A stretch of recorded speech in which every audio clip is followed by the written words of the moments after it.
ಹೆಂಗೆ ಶುರು ಆಗಿದ್ದು ಬಣ್ಣದ ನನಗೆ ನಟನೆ ನಂಟು? ಹುಚ್ಚು ಚಿಕ್ಕನಿಂದ ಇತ್ತು. ಕನ್ನಡಿ ಮುಂದೆಲ್ಲ ಡಾನ್ಸ್ ಮಾಡೋದು, ಈ ಥರದ್ದೆಲ್ಲ ಮಾಡ್ತಾ ಇದ್ದೆ. ಯಾರಾದಿದ್ರ ಇವ್ರನ್ನ ನೋಡಿ ನಾನು ಕಲಿತೆ ಅಥವಾ ಇವ್ರ ತರ ಆಗಬೇಕು ಅಂತಿತ್ತು ಅಂತ? ಇಲ್ಲ, ಆ ಥರ ಏನಿರಲಿಲ್ಲ. ಆ ಥರ ಏನಿರ್ಲಿಲ್ಲ. ಆ ಥರದ್ದಕ್ಕೆ ನಾನು ಸಾಗರ ಸಂಗಮ, ನಾನು 8th ಸ್ಟ್ಯಾಂಡರ್ಡ್ನಲ್ಲಿದ್ದೆ. ಸಾಗರ ಸಂಗಮಂ ಕಮಲಾಸನ್ ಅವ್ರದ್ದು ಬಂದಾಗ, ಅದು ಬಂದಮೇಲೆ ನಾನು ಕ್ಲಾಸಿಕಲ್ ಡಾನ್ಸ್ ಕಲಿಬೇಕು ಅಂತ ಭಾಳ ಇಂಟ್ರೆಸ್ಟ್ ಬಂದ್ಬಿಡ್ತು ನನಗೆ. ನಮ್ಮಮ್ಮ ಕಳಿಸ್ಲಿಲ್ಲ, ಅದು ಬೇರೆ ವಿಚಾರ. ಸೊ ಆ ಡಾನ್ಸ್ ಕ್ಲಾಸ್ ನಮ್ಮ ಮನೆ ಹತ್ರನೇ ಒಂದು ಡಾನ್ಸ್ ಸ್ಕೂಲ್ ಇತ್ತು. ಅಲ್ಲೆಲ್ಲ ಕಿಟಕಿಯಿಂದ ಹೊರಗಡೆ ಕಾಣುತ್ತಾ ಅಂತ ನೋಡೋದು, ಅದೆಲ್ಲ ಮಾಡ್ತಾ ಇದ್ದೆ. ಪದ್ಮಿನಿ ರವಿ ಅಂತ ಹೇಳಿ, ಪದ್ಮಿನಿ ರಾವ್ ಅವರು ಅಂತ ಹೇಳಿ, ಅವರು ದೊಡ್ಡ ಡಾನ್ಸರ್, ಅವ್ರದ್ದು ಸ್ಕೂಲ್ ಅದು. ನಾನು ಹೊರಗಡೆ ನಿಂತು ಅದನ್ನು ನೋಡ್ತಾ ಇದ್ದಿದ್ದೆ. ಹೋಗಿ ಕಲಿಬೇಕು ಅನ್ನೋ ಆಸೆ ಎಲ್ಲ ಬಹಳ ಇತ್ತು, ಆಗ ಆಗಲಿಲ್ಲ ಅದು. ಬಹುಶಃ ಅದಕ್ಕಾಗಿ ನನ್ನ ಮಗಳಿಗೆ ಒತ್ತಾಯಪೂರ್ವಕವಾಗಿ ಹಾಕಿದ್ದೆ ಅಂತ ಅನಿಸುತ್ತೆ. ಅವಳು ಶಿ ಡೆವಲಪ್ಡ್ ಎನ್ ಇಂಟ್ರೆಸ್ಟ್ ಅನ್ನೋದು ಖುಷಿ ಅಷ್ಟೇ. ಸೊ ಹೀಗೆ ಅದೇ ಆಗಬೇಕು, ಇದೇ ಥರ ಆಗಬೇಕು ಅಂತ ಅಲ್ಲ, ನಾನು ಒಟ್ಟು ಮಾಡ್ತಿರಬೇಕು ಅನ್ನೋದು ಹುಟ್ಟುಕೊಡ್ತು ಆವಾಗ. ಸ್ಕೂಲ್ಗಳಲ್ಲಿ ಸಣ್ಣ ಪುಟ್ಟ ನಾಟಕಗಳು ಎಲ್ಲ ಮಾಡ್ತಿದ್ದೆ. ಹೈಸ್ಕೂಲಿನಲ್ಲೂ ಅಷ್ಟೇ, ಹೈಸ್ಕೂಲಿಗೆ ಬಂದಾಗಲೂ ನನಗೆ ಪ್ರೈಸ್ಗಳೆಲ್ಲ ಬಂತು. ಬಟ್ ನಮ್ಮ ಮನೆಯಲ್ಲಿ ಯಾವತ್ತಿಗೂ ಎನ್ಕರೇಜ್ಮೆಂಟ್ ಇರಲಿಲ್ಲ. ಅದ್ರ ಹೌದಾ? No encouragement? ನಮ್ಮಮ್ಮನಿಗೆ ಇಷ್ಟನೇ ಇರಲಿಲ್ಲ. ನಮ್ಮಪ್ಪನ ಏನಾಗಬೇಕಂತಿತ್ತು ಅಮ್ಮನಿಗೆ? ನಾವು 4 ಜನ ಅಣ್ಣ ತಮ್ಮಂದರು, 3 ಜನ, ನಾನು 4ನೇವನು, 3 ಜನ ಅಣ್ಣಂದರು ಇಂಜಿನಿಯರ್ಸು. ಸೊ ಆಬ್ವಿಯಸ್ಲಿ ನಾನು ಅವರೆಲ್ಲ ಇಂಜಿನಿಯರ್, ನೀನು ಡಾಕ್ಟರ ಆಗುವಂತ ಇತ್ತು. ಸೈನ್ಸ್ ಅನ್ನೋದು ನನ್ನ ತಲೆಗೆ ಹೋಗ್ತಾನೆ ಇರಲಿಲ್ಲ. ಮ್ಯಾಥ್ಸು ಸೈನ್ಸ್ ಎಲ್ಲ ಇಂಪಾಸಿಬಲ್ ಆಗಿತ್ತದು. ನಾನು BCom ತೊಗೊಂಡಾಗಂತೂ ನಮ್ಮಮ್ಮ ಏನೋ ಒಂದು ಕ್ಲರ್ಕಾಗಿ ಹಾಳಾಗೋಗ್ತೇನೆ ನಿನ್ನ ಲೈಫಲ್ಲಿ, ಹಿಂಗಾಗೋಯ್ತು, ಇವನೊಬ್ಬ ಹಿಂಗಾಗೋದ ಅಂತ ಕೊರಗ್ತಾಯಿದ್ರು. ಇನ್ಫ್ಯಾಕ್ಟ್ ನಾನು ನಾಟಕಗಳನ್ನೆಲ್ಲ ಕದ್ದು ಮಾಡ್ತಾ ಇದ್ದೆ ಹೈಸ್ಕೂಲ್. ನಮ್ಮಮ್ಮನಿಗೆಲ್ಲ ಮಾಡ್ತಿದ್ದೆ. ಹಾಗೇನೆ ಗೊತ್ತಾಗೋಗೋದು ಅವರಿಗೆ. ಏಟು ಕೊಡ್ತಿರ್ಲಿಲ್ಲ, ನಮ್ಮಲ್ಲಿ ತುಂಬ ಹೊಡೆದು ಬಿಡೋದು ಮಾಡ್ತಿರ್ಲಿಲ್ಲ. ಬಟ್ ತುಂಬ ಅದರ ಬಗ್ಗೆ ಇನ್ಸಲ್ಟ್ ಮಾಡೋದು, ಚುಚ್ಚೋದು ಮಾಡ್ತಿದ್ರು.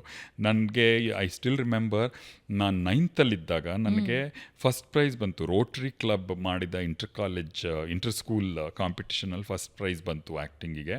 ನಾನು ಆ ಸರ್ಟಿಫಿಕೇಟ್ ಹರಿದುಬಿಟ್ಟು ಆ ಕಪ್ನ ನನ್ನ ಫ್ರೆಂಡ್ ಕೊಟ್ಬಿಟ್ಟು, ನೀನು ನಿಮ್ಮ ಮನೆಗೆ ತೊಗೊಂಡು ಕಳಿಸಿ, ಮನೆಗೆ ಹರಿದುಬಿಟ್ಟೆ. ಏನು ಮಾಡೋದು, ಸಿಕ್ಕಾಕೊಂಡ್ಬಿಟ್ರೆ ಮನೇಲಿ ಅಂತೇಳಿ. ಇವಾಗ ನಿಮ್ಮ ಅಂದರೆ ವಾಪಸ್ ತಗೊಂಡ್ರ ಆ ಕಪ್ಪು ಅಥವಾ ಹೇಗೆ ಹೋಯ್ತಾ? ಸೊ ಹಾಗೆ ಮಾಡ್ಕೊಂಡು ಬಂದಿದ್ದು. ಕಾಲೇಜಲ್ಲಿ ಏನು ಪಾಪ ನಾನು I was out of control, ಇನ್ನೇನು ಮಾಡೋಕ್ಕಾಗ್ತಿರ್ಲಿಲ್ಲ. ಬಟ್ ಅಕ್ಕಪಕ್ಕದ ಮನೆಯವ್ರ ಹತ್ರ ಎಲ್ಲ ತುಂಬ ಅಸಮಾಧಾನ ಮಟ್ಪಟ್ಕೊಳ್ಳೋರು. ನಮ್ಮಮ್ಮ ಹೋಗ್ತಾನೆ ಅಲ್ಲಿ ಕುಣಿಯೋಕ್ಕೆ, ಅಲ್ಲಿ ಮಾಡೋಕ್ಕೆ ಅಂತೆಲ್ಲ ರಿಹರ್ಸಲ್ಗಳಿಗೆ ಹೊಟ್ಟೋಗ್ತೀನಿ ಅಂತ. ಮೈಂಡ್ ಸೆಟ್ ತಂದೆ ತಾಯಿದ ಅರ್ಥ ಆಗಲ್ಲ. ಯಾಕೆ ಹೇಳ್ತೀನಿ ಅಂದರೆ, ನೀವು ಏನೇ ಸಾಧಿಸ್ಬಿಡಿ, ಐ ಥಿಂಕ್ ನಿಮಗೂ ಇದು ಎಕ್ಸ್ಪೀರಿಯನ್ಸ್ ಆಗಿರುತ್ತೆ ಅನ್ಸುತ್ತೆ. ನೀವು ಎಂಥ ದೊಡ್ಡ ನಟನೇ ಆಗಿದ್ರು, ಆದರೂ ನನ್ನ ಮಗ MBBS ಮಾಡಬೇಕಿತ್ತು ಅಂದಿದ್ರ? ಓದೊಂದ್ರಲ್ಲೂ ಇವನು ಹಿಂಗಾಗೋದ ಅಂತ. ಹಾಗಂತೂ ನಾನೇನು ಕೆಟ್ಟದಾಗ ಓದ್ತಿರ್ಲಿಲ್ಲ. ಏನು ತಗೊಂಡಿದ್ನೋ ಒಂದು ಅಚ್ಚುಕಟ್ಟಾಗಿ ಓದ್ತಿದ್ದೆ. ಆವ್ರೇಜ್ ಸ್ಟೂಡೆಂಟಾ? Above average. ನಾನು BComನಲ್ಲಿ I got a rank in the university. ಅಂದರೆ 1 in 100 ಅಂತ 100 ರ್ಯಾಂಕ್ಸ್ ಡಿಕ್ಲೇರ್ ಮಾಡ್ತಾ ಇದ್ರು ಪ್ರತಿ ವರ್ಷ. ಅದರಲ್ಲಿ ಒಂದು ರ್ಯಾಂಕ್ ಬಂತು. ಸೊ ಯೂನಿವರ್ಸಿಟಿಯಲ್ಲಿ it's very good thing. Big thing. Saint Joseph college of commerce ಅಲ್ಲಿ ಅಡ್ಮಿಷನ್ ಸಿಗೋದು was not an easy thing. ಅಲ್ಲಿ ಸಿಗ್ತದೆ. ನಾನು ಪುಣ್ಯ, ನಾನು ಆ ಕಾಲೇಜಿಗೆ ಹೋದೆ. And I am whatever I am.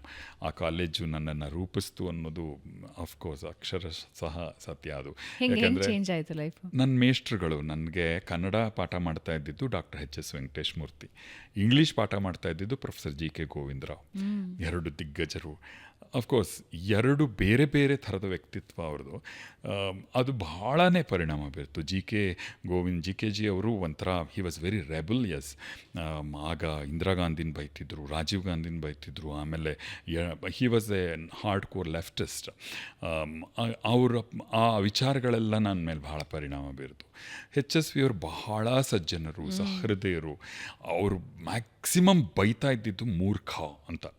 ಮೂರ್ಖ ಅಂತ ಅವ್ರು ಅಂದಿದ್ದಾರೆ ಅಂದರೆ ಮಹಾ ಸಿಟ್ಟು ಬಂದಿದೆ ಅವ್ರಿಗೆ ಅಂತ. ಅಷ್ಟು ಸಹೃದಯರು ಅವರು.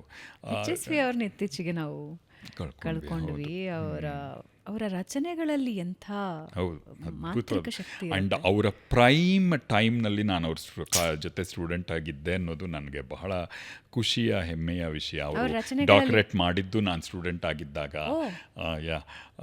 ಅವ್ರು ತುಂಬ ಜನನ ಅವರಿಂದಾಗಿ ನಮ್ಮ ಕಾಲೇಜ್ಗೆ ಸಿಕ್ಕಾಪಟ್ಟೆ ಸಾಹಿತಿಗಳೆಲ್ಲ ಬರ್ತಾಯಿದ್ರು. BRL ಅವರಂತೂ ಅವ್ರಿಗೆ ಬಹಳ ಆತ್ಮೀಯರು, ಆಗಾಗ ಬರ್ತಾನೆ ಇದ್ರು. ಸೊ ಹಾಗೆ ಅವರೆಲ್ಲರೂ ನನಗೂ ಪರಿಚಯ ಆದರು. ನನ್ನ ಹೆಸರು ಜೊತೆಗೆ ಹೇಳುವಷ್ಟು ಸಲಿಗೆ ಬೆಳೆಸ್ಕೊಂಡ್ರು. ಅವರು ಆ ಎಲ್ಲ ಪ್ರೀತಿ ವಿಶ್ವಾಸಗಳೆಲ್ಲ ನನಗೆ ಅವರಿಂದ ಸಾಧ್ಯ ಆಯಿತು. ವಂಡರ್ಫುಲ್. ಅಂದರೆ ಒಂದು ಹೊಸ ಲೋಕ ತೆರೆದುಕೊಳ್ತಾರೆ. ಹೌದು. ಆಮೇಲೆ GKG ಅವರಿಂದಾಗಿಯೇ ನಾನು ಥಿಯೇಟರ್ಗೂ ಬಂದಿದ್ದು. ನಾನು 3 ವರ್ಷ ನಾಟಕ ಮಾಡಿದೆ. BComಲ್ಲಿದ್ದ 3 ವರ್ಷ ಆ ಕಾಲೇಜಲ್ಲಿ ಒಂದು ದೊಡ್ಡ ಮೂಮೆಂಟ್ ಅಂತಂದರೆ ಒಂದು ನಾಟಕ ಮಾಡಿಸ್ತಾ ಇತ್ತು. College would invest money only for the show. ಅದನ್ನು ವೆರಿ ಬಿಗ್ ಥಿಂಗ್.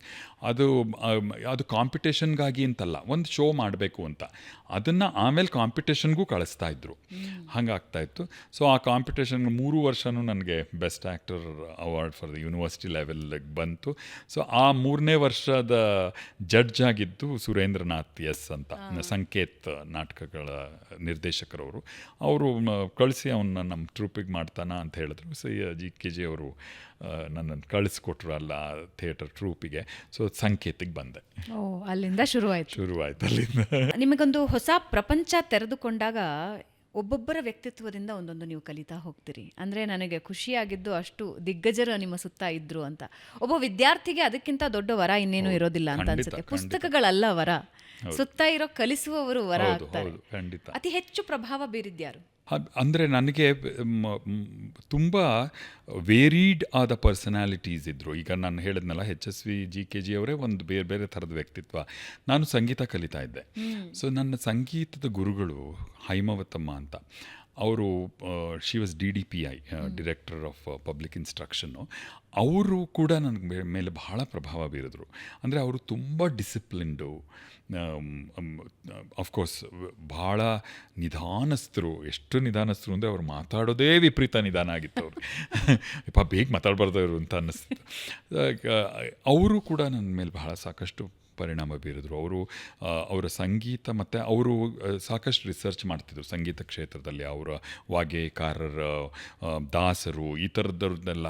ಸೊ ಅದೆಲ್ಲ ಮಾಡೋದನ್ನು ನನ್ನ ಜೊತೆ ಶೇರ್ ಮಾಡ್ತಾಯಿದ್ರು. ಆಮೇಲೆ ಅವರು ಹಿಮಾಲಯ ಎಕ್ಸ್ಪೆಡಿಷನ್ಸ್ಗೆ ಹೋಗ್ತಾಯಿದ್ರು. ಅವರು she was a spinster. Himalaya ಎಕ್ಸ್ಪೆಡಿಷನ್ಸ್ಗೆ ಹೋಗ್ತಾಯಿದ್ರು. ಅಲ್ಲಿಯ ಅನುಭವಗಳನ್ನೆಲ್ಲ ಹೇಳ್ತಾಯಿದ್ರು. ಸೊ ನನಗೆ ಆ ಅನುಭವಗಳನ್ನೆಲ್ಲ ಕೇಳೋದು, ಅಂದರೆ ಕೇಳೋದರ ಬಗ್ಗೆ ನನಗೆ ಅವರವರ ಅನುಭವಗಳು, ಅವರವರ ಬದುಕಿನ ಬಗ್ಗೆ ಎಲ್ಲ ಕುತೂಹಲ, ಅವರ ಜರ್ನಿಗಳು, ಇದೆಲ್ಲವೂ ನನಗೆ ಒಂಥರ ಬಹಳ ಪ್ರಭಾವ.